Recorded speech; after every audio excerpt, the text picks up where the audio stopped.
पैसा एक इंसान को इतना वहशी बना देता है कि वह पैसे के आगे किसी को नहीं देखता। 50 लाख रुपए की खातिर एक माँ ने ही अपने बेटे की हत्या करवा दी और इसका जरिया बना वह बॉयफ्रेंड जिससे वह शादी करना चाहती थी। इस मर्डर की स्क्रिप्ट लगभग 4 महीने पहले लिखी गई थी। दरअसल सोना के पति बबलू शर्मा की 2 साल पहले मौत हो चुकी थी। अब सोना अपने देवर अनूप शर्मा से प्रॉपर्टी में हिस्सा मांग रही थी। जिस मकान में यह परिवार रहता था उसमें वह वाराणसी मिर्जापुर हाईवे पर बना है और इसकी कीमत लगभग 1 करोड़ रुपए बताई जा रही है। सोना ने प्लानिंग की थी कि मकान के बिकने के बाद जो 50 लाख रुपए उसके हिस्से में उसे मिलेंगे उससे वह अपनी नई जिंदगी फैजान के साथ शुरू करेगी। फैजान जो कि उसका बॉयफ्रेंड था। अप्रैल 2025 में फैजान को लेकर सोना और उसके देवर अनूप के बीच काफी झगड़ा भी हुआ था। सोना का कहना था कि मैं फैजान से ही शादी करूंगी चाहे कुछ भी हो जाए, मुझे इस मकान में अपना हिस्सा चाहिए। जबकि अनूप का कहना था कि इस मकान में हिस्सा तो है मगर मेरे भाई के बेटे सूरज का, जब वह बड़ा होगा तो मैं उसको मकान में हिस्सा दूंगा। यही बात सोना को चुभ गई। सोना और फैजान ने सोचा कि सूरज ही नहीं रहेगा तो प्रॉपर्टी का कोई वारिस भी नहीं होगा। दोनों ने मिलकर सूरज के मर्डर की प्लानिंग शुरू कर दी। साहित्य नाका के पास शीतला माता मंदिर के सामने गली में सूरज का घर है। वहां घर के बाहर लोगों की भीड़ जमा थी।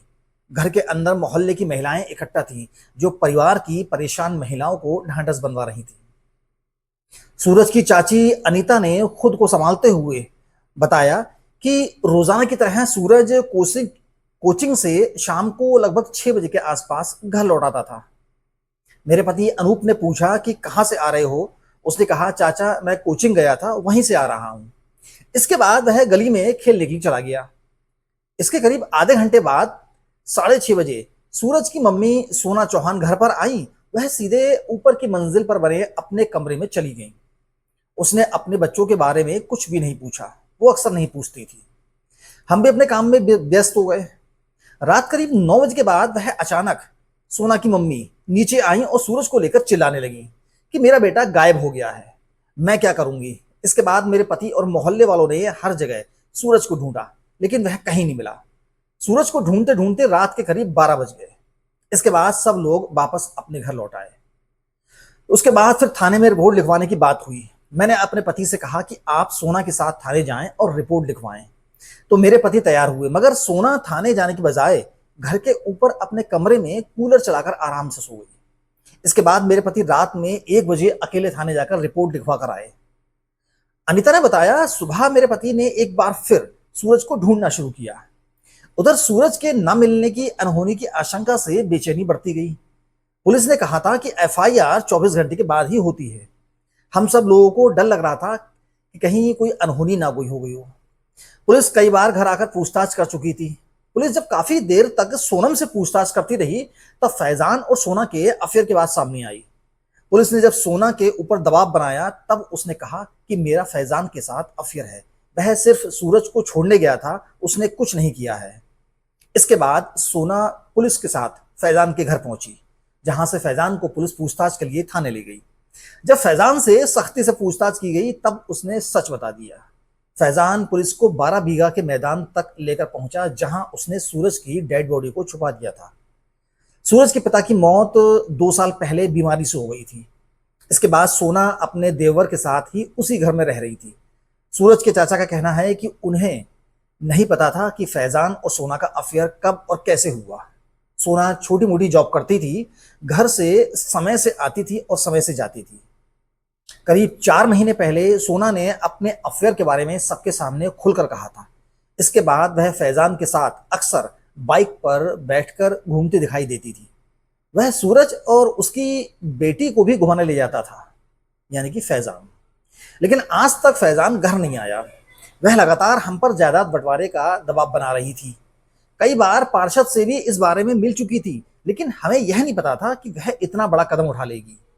फैजान के पिता मुख्तार ने बताया कि पुलिस टीम शाम को करीब 7 बजे घर आई थी। उस वक्त मैं पड़ाव पर जहां काम करता हूं वहां पर था। घर से फोन आया तब पता चला कि पुलिस ने फैजान को उठा लिया है। इसके कुछ देर बाद हमें पता चला कि उसने किसी बच्चे की हत्या की है। हमें इस बात पर यकीन नहीं हो रहा था कि फैजान ऐसा भी कर सकता है। फैजान के साथ ही मेरे भाई के लड़के राशिद को भी पुलिस ने उठाया है, जो पीछे की गली में रहता है। दोनों ने क्या किया यह हमें नहीं पता, लेकिन अगर पुलिस ने उन्हें अपने साथ ले गई है तो जरूर उन्होंने कुछ ना कुछ गलत किया होगा। अगर हमसे कुछ पूछा जाएगा तो हम वही बताएंगे जो बिल्कुल सच है। दरअसल 4 महीने पहले फैजान और सोना के रिश्ते के बारे में सबको पता चल गया था। उसके बाद सोना और उसके देवर में बातचीत कम हो गई थी, लेकिन इस बीच सोना ने बंटवारे को लेकर ज्यादा प्रेशर बनाना शुरू कर दिया। वह कहती थी कि इस जायदाद में मेरे पति का भी हिस्सा है, वह मुझे चाहिए। सोना और अनूप जिस मकान में रहते थे वह उस मकान में आधा हिस्सा मांग रही थी। वह इसलिए कि उस आधे मकान को बेच सके, जिससे कि पैसे आने के बाद वह फैजान से शादी करके आराम से रह सके। लेकिन सूरज के चाचा अनूप का कहना था कि सूरज जब 18 साल का हो जाएगा तो उसके हिस्से का मकान उसके नाम कर दिया जाएगा, जिससे कि आगे चलकर उसे कोई परेशानी ना हो। लेकिन सोना उस मकान को जल्द से जल्द बेचना चाहती थी, ताकि उसके हिस्से के उसे पैसे मिल सके और वह फैजान के साथ शादी कर सके। लेकिन जब सोना को यह पता चला कि सूरज के चाचा अनूप सूरज के 18 साल होने पर ही मकान उसके नाम करवा देंगे, तो सोना को अपने सपनों पर पानी फिरता हुआ दिखाई दिया। तभी उसने सूरज का मर्डर करने का प्लान बना लिया और अपने बॉयफ्रेंड फैजान के जरिए अपने सगे बेटे सूरज का मर्डर करवा दिया। 50 लाख रुपए की खातिर सोना ने अपने बेटे का ही मर्डर करवा दिया। इसलिए कहते हैं कि ज्यादा पैसों का लालच अच्छा नहीं होता। मिलते हैं एक और सच्ची खबर की वीडियो के साथ, तब तक के लिए अपना ख्याल रखिएगा।